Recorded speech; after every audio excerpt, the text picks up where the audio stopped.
est conscient de ce que ça va générer comme difficulté, mais on essaie de les faire dans un temps raccourci, condensé, et en plus pendant la période de vacances scolaires où on sait que le trafic est un peu moindre dans ce secteur.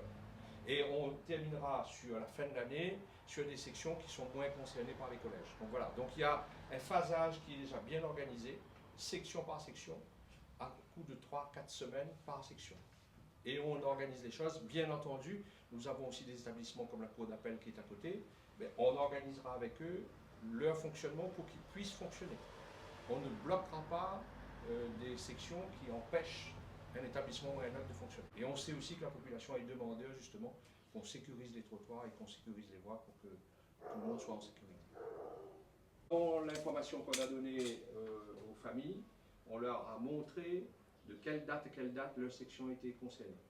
Donc c'est aussi pour qu'ils puissent s'organiser et anticiper aussi le fonctionnement. Et donc, la particularité, effectivement, quand on interviendra devant les portails, il faudra effectivement un travail rapproché. Donc il y a les contacts qui ont été donnés sur les flyers, qu'on a mis effectivement en termes de diffusion de l'information, pour que les gens puissent avoir un interlocuteur privilégié sur le site et qui puisse lui répondre. Ce local-là va être aussi un local de réception effectivement et d'entretien qu'on permettra effectivement aux gens de se rendre et puis d'avoir effectivement des explications, quelle date, quel jour, plutôt quel jour, etc. Donc ça va s'organiser, mais vraiment de manière vraiment en étroite collaboration aussi avec les personnes et les familles.